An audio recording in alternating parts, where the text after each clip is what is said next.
Ça, c'est une autre digression, c'est que plus s'opère en réalité, si je prends la France, c'est déjà le cas aux États-Unis, une racialisation des rapports de classe, où on voit que tous les sales boulots, que ce soit les mecs qui sont au marteau-piqueur, les mecs qui livrent des pizzas, sont faits par des Noirs et des Maghrébins. Hein, plus le politiquement règne, c'est-à-dire moins on a le droit de faire des plaisanteries sur les Noirs et les Maghrébins. Maligne comme un singe, Taubira retrouve la banane. Voilà la une du journal Minute du 12 novembre. Un jeu de mots douteux qui n'est pas du goût du parquet de Paris qui a ouvert une enquête pour injure publique à caractère racial. La une de ce journal d'extrême droite, malheureusement bien connue, est révoltante. Elle est même insupportable. Il faut reconnaître qu'effectivement, ce sont des propos d'une extrême violence, parce que ces propos prétendent m'expulser de la famille humaine. Le politiquement correct, notamment l'antiracisme hystérique, est là pour cacher en fait la racialisation de plus en plus grande des rapports sociaux, que ce soit d'ailleurs en France ou au niveau mondial des rapports Nord-Sud. Je pense que c'est une chose à laquelle a été très sensible Dieudonné très tôt, et d'où vient sa colère. Je me suis aperçu, parce que j'ai voulu écrire un film sur la traite négrière. Ça a été peut-être le moment, vraiment pour moi, le moment de basculement, en fait. J'avais fait déjà quelques films, j'avais joué dans quelques grosses productions françaises, et puis je suis allé voir, j'avais un petit nom, et je savais écrire, donc je suis allé voir le CNC. Je suis allé leur dire, bon ben voilà, je sais qu'il existe une aide à l'écriture qui est donnée en fonction des sujets. Puis là, il y a une commission qui s'est prononcée sur ce sujet de la traite négrière transatlantique, et on m'a dit, non, ça n'est pas un sujet de film. Il vaut mieux faire un documentaire ou un film d'animation. Cette même commission qui, avec l'argent public, avait financé 250 films sur l'Holocauste et sur la souffrance des Juifs. En fait, le politiquement correct est du langage puritain pour cacher une violence réelle, systématiquement. C'est-à-dire, vous n'avez pas le droit de dire du mal des Noirs pour cacher en réalité que leurs conditions sociales s'aggravent et qu'en réalité on leur confie que les pires tâches dans la réalité. L'avantage du joueur, je dirais, typique africain, c'est qu'il est pas cher quand on le prend. Oui. C'est un joueur qui est prêt au combat, généralement, qui est toujours un peu qualifié de puissant sur un terrain. Mais le foot, c'est pas que ça. Le foot, c'est aussi de la technique, c'est de l'intelligence, c'est de la discipline.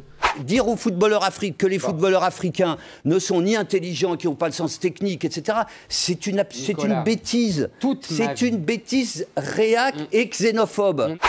Hassan et Mehdi ont 27 et 31 ans. Ils vivent en banlieue parisienne. Sans qualification, ils enchaînent les boulots de livreurs de pizza depuis une dizaine d'années. Aujourd'hui, c'est compliqué de trouver du boulot. Donc aujourd'hui, on se rabat sur les pizzerias. Et la plupart, ils recrutent tous au noir. Donc nous, on est obligé aujourd'hui d'accepter ce qu'il y a. Actuellement, ils travaillent 6 jours sur 7 à plein temps pour moins de 1 000 € par mois. Donc le politiquement correct est doublement dégueulasse parce qu'il empêche l'ironie et il empêche l'humour et il empêche quelque part que s'exprime un certain bon sens, et en plus il est là pour cacher une violence sociale à laquelle il collabore totalement. Au moment même où on réintroduit le travail de nuit des femmes, c'est-à-dire un retour et une régression du code du travail par rapport à la condition réelle des femmes. 18 femmes du secteur câblerie de Citroën Rennes travailleront désormais en service de nuit. Jusqu'à présent, seuls les hommes étaient autorisés à travailler la nuit. L'accord signé le 2 juin dernier a été dénoncé par FO et la CGT qui le jugent indécent. Parce que c'est ce qui s'est passé dans les années 80-90.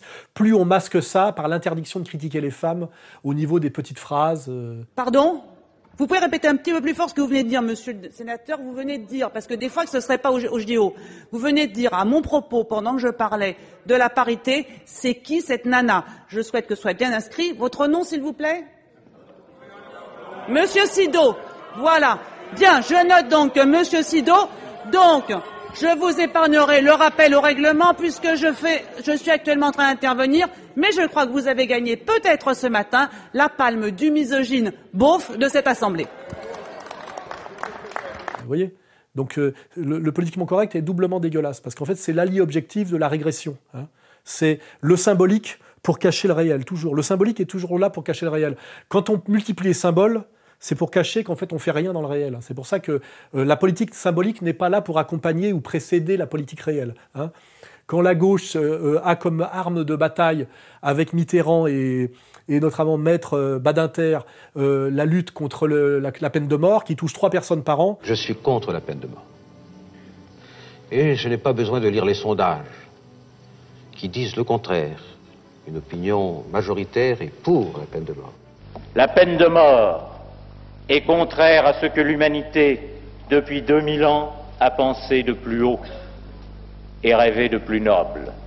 C'est pour cacher qu'en réalité, il ne leur reste de gauche que des combats symboliques et que dans la réalité, ils ont renoncé à tous les combats de gauche sérieux qui sont, je le rappelle, la lutte contre la domination et la violence du capital pour essayer de défendre le monde du travail. La politique de relance de François Mitterrand n'aura tenu que 2 ans. Le tournant de la rigueur pour les Français prend corps avec le départ de Pierre Mauroy du poste de Premier ministre. Au revoir. Au revoir, monsieur. Le changement politique est brutal. La sidérurgie française ne s'en remettra pas. Des sites entiers sont fermés. Les entreprises les plus rentables sont privatisées. Pour les régions qui ne vivaient que d'une seule industrie, la casse sociale est dramatique. C'est bien ça qu'il faut comprendre. Le politiquement correct, c'est vraiment l'allié objectif de la violence de droite, en réalité. Hein. C'est de la pseudo-gauche pour cacher la violence de droite. Hein.